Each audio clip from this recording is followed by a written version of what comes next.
In the 1990s, the Union Pacific Railroad asked to abandon the 72-mile-long rail line from Plummer to Milan. Railroad right-of-way was determined to be contaminated with heavy metals because of mine wastes were used to construct the trail bed. In addition, ore concentrates historically leaked from weep holes in the railroad cars. Partnership between Union Pacific Railroad, the federal government, the state of Idaho, and Coeur d'Alene tribe allowed for the cleanup and development of the trail of the Coeur d'Alenes. The Coeur d'Alene tribe manages the section of the trail from Plummer to Harrison, including the portion through Hebron State Park. Coeur d'Alene Reservation spans 345,000 acres, a portion of the Coeur d'Alene tribe's original homestead of about 5 million acres. The tribe's headquarters is located in Plummer, near this trailhead. President Ulysses S. Grant executive order established the reservation in 1873. Tribal government includes 17 departments. Council members are elected at large and in turn elect chairman. At the turn of the 21st century, tribal enrollment stood at about 1,800. The Coeur d'Alene tribe includes a sovereign government similar to that of the states. Tribal sovereignty is inherent in the Constitution of the United States. Coeur d'Alene Indians are, in their language, the Shitsumush, the discovered people. For untold millennia, the tribe has welcomed visitors to this rich, beautiful homeland, and now it welcomes you. Good morning. Hadara was a regular canoe landing for those Coeur d'Alenes traveling across the lake. There were family ties, water potatoes, bitter roots, and trade destinations on the west side. To the east were huckleberries, mountain game, and headwaters of the lake.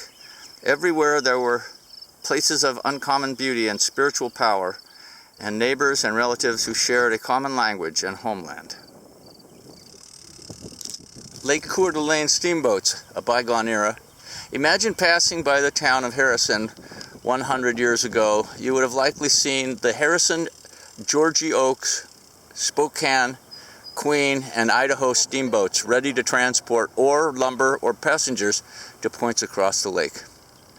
From 1880, when the first steamer plied the waters of the Lake Coeur d'Alene, to the 1920s, steamboats played a vital role in the settlement of this area. Amelia Wheaton, built by the U.S. Army, was the first steamer on the lake. When gold and silver were discovered in the Coeur d'Alene Mountains in the early 1880s, miners rushed to the area and demanded for water transportation was great. For over 10 years, steamboats were primarily used to haul ore and mining supplies. Once railroads reached the area, the steamers were used very little for hauling ore. As the population of the inland northwest grew, there was a great demand for pleasure travel, and steamboats again began to transport passengers from all the points across the lake. The 600-passenger Harrison was built by the Oregon-Washington Railway and Navigation Company, and it stopped passenger service in the 1920s. The osprey is one of the most common birds of prey you will see along the Coeur d'Alene River. Near this location was a small town by the name of Springston, formerly known as Anderson. It was a small railroad siding and lumber town.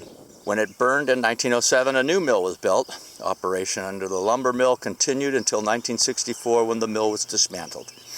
The population of Springston in 1966 was 25 people. Springston was a stop on the Oregon-Washington Railway, and it served as a shipping point for lumber. The chain lakes are Anderson, Thompson, Blue, Swan, Black, Cave, Medicine, Hidden, Killarney, Bull Run, and Rose Lakes. Few of these lakes feature developed recreational facilities, and nearby all are accessible by boat from the river.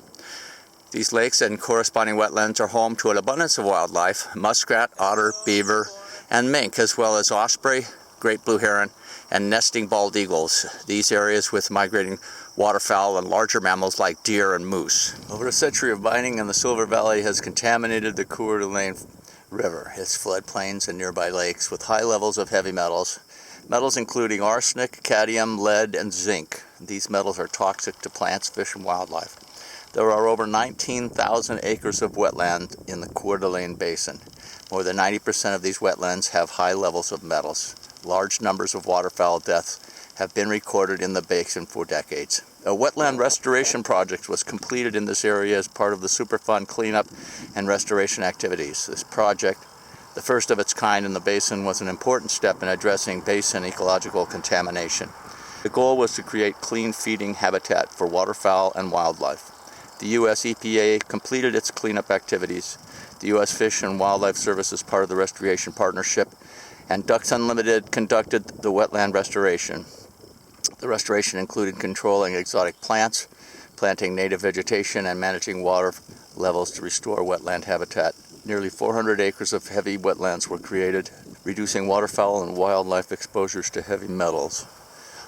Other areas throughout the Coeur d'Alene Basin have not been remediated. The soils and sediments may contain harmful levels of heavy metals. Follow safety tips and posted on the signs to reduce your exposure to heavy metals while enjoying recreational activities of the Coeur d'Alene Basin. Most geologists believe rocks along this portion of the trail were formed in a large sedimentary basin 600 to 1500 million years ago. At this time in geologic history, mountains were being worn down and the sands were dumped into shallow sea. Since that time, heat and pressure have changed the sands into sandstone and finally quartz.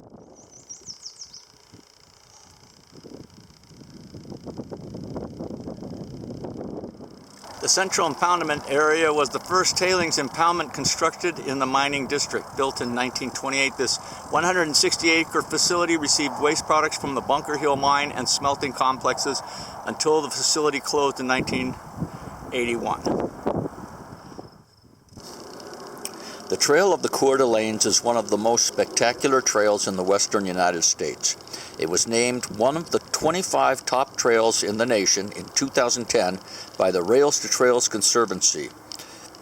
The trail runs for 73 miles on smooth asphalt and is perfect for cyclists, inline skaters, walkers, those in wheelchairs, Nordic skiers and snowshoers, birders, and wildlife enthusiasts. The Trail of the Coeur d'Alenes is a 73-mile paved trail spanning the Idaho panhandle between Milan and Plummer. It was created through a unique partnership between the Coeur d'Alene Tribe, Union Pacific Railroad, the U.S. government, and the state of Idaho. The trail meanders through the historic Silver Valley along the Coeur d'Alene River, past scenic Lake Coeur d'Alene, and through rolling farmlands to Plummer. 20 developed trailheads provide entry points, and there are 20 scenic byways along the route with tables to stop for a picnic or a short rest. Class 1 and 2 e-bikes are allowed on the trail. This rail trail is really great for all ages and abilities. Myself, I rode it from Plummer to Milan, and I broke it into several stages. I stayed at the Lakeside Inn in Harrison and the Silver Creek Inn in Kellogg, both of which were fantastic. Have a great ride.